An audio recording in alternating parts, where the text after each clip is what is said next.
สบายดีทุกคนมื้อนี้สิมาเกลือป้าลูกพันธุ์ของอาเซียกิเพิ่นเนาะเพิ่นเลี้ยงไว้อยู่นอกนาเพิ่นมาเบิ่งผู้ที่เกลือป้ามื้อนี้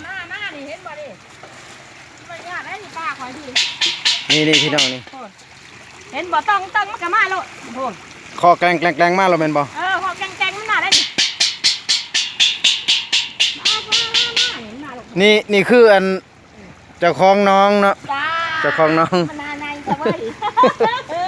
เจ้าของน้องเด้อนี่เด้อ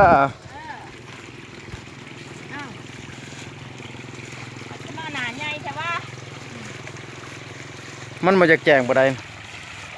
เบิ่งนำกันเด้อพี่น้องเด้อนี่เด้อป้านี่ได้จักเดือนแล้วนี่ป้านี่เดือนกว่าบ่เดือนอ่อนท่านจะเต็มเดือนคักโอ้บ่ท่านได้เต็มเดือนคักเดือนอ่อน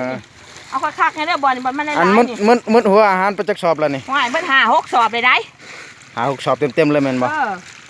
แต่ว่าป้าน้องนี่เพิ่นเอาลงเท่าไหร่นี่หัวหน้าเพิ่นเอาลงเท่าไหร่18,000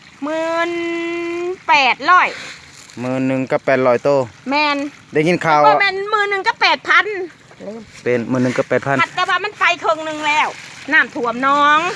งไปครึ่งนึงแล้วเนาะไปครึ่งนึงเด้อป้านั่นเด้อยังครึ่งนึงแล้วว่าไปหลายกว่าก็บ่ฮู้ไปเอาอีกคนเด้อนี่เด้อลงถ่าไปเอาหัวอาหารมาเพิ่มอีกบ่นี่คือป้าได้เกือบเดือนพี่น้องเราเอามานี่ตอนเรามาประมาณเทียบใส่นิ้วก้อยประมาณนิ้วก้อยเฮานี่แหละเนาะแต่ว่าปัจจุบันนี้เกือบเดือนที่เราบอกเมื่อกี้นี่ว่าเกือบเดือนนี่ขนาดมันนี่พี่น้องนี่ถือว่าใหญ่หลายเนาะใหญ่หลาย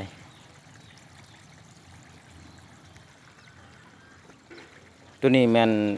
ช่วงเมื่อกี้นี่ช่วงฝนตกหลายเนาะฝนตกหลายแล้วมันน้ำมันหล่นน้องแล้วมันเฮ็ดให้มันมันไปครึ่งนึงที่จริงมันจะหลายกว่านี้แล้วก็มีบดพร้อมโมเมนต์ที่มีตั้งแต่อันเกลือหัวอาหารได้นี่เห็นบอกเครื่องบดนะหันกันในการเกลือนี่มีหัวอาหารบดนำมีหัวอาหารบดนำโอ้เล่นหรอจะเฮ็ดหมายความว่าอาหารบดนี่เอายังในอาหารบดนะเอาหัวอาหารเอาหัวปลามาบดหัวปลามาจากไสมาจากตลาดแล้วก็มาต้มมาต้มซะก่อนแล้วจะมาบดใส่กับหัวอาหาร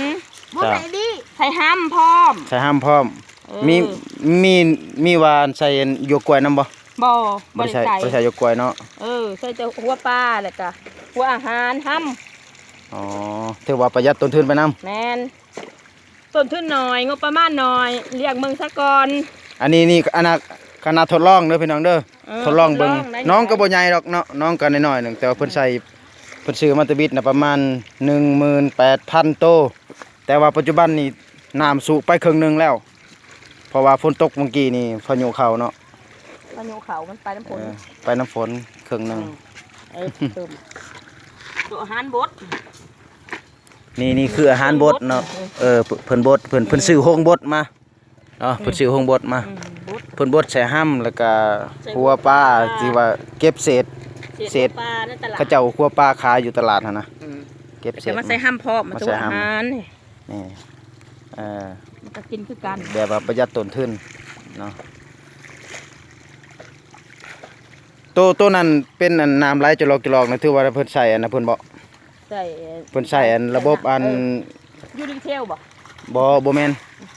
แผงโซลาร์เซลล์ตัวนั้นเพิ่นใส่แผงโซลาร์เซลล์แปลว่าบ่ใส่ไฟเลยนะพี่น้องใส่แบบแสงอาทิตย์หรือว่าแสงแดดถ้ามีแดดเมื่อใดมันจะไหลลงจอกมันจะมาดูดแบบดูดอัตโนมัติเลยแบบเศรษฐกิจแบบพอเพียงเพิ่นว่าเศรษฐกิจพอเพียงมียังฝากต่อกับชาวเกษตรกรที่ว่าสนใจอยากเลี้ยงปลาดุกพันธุ์นี่สนใจอยากเลี้ยงปลาดุกพันธุ์เลยมาติดต่อนำสิขายปลาดุกพันธุ์ให้มาติดต่อให้แล้วมาเฮียนนำมาถามแม่นมาถามมาสอบถามสิบอกวิธีดูแลรักษาแต่ละมื้อกินหยังเอาหยังให้มันกินมันบ่ได้ตายบ่นี่บ่ได้ตายบ่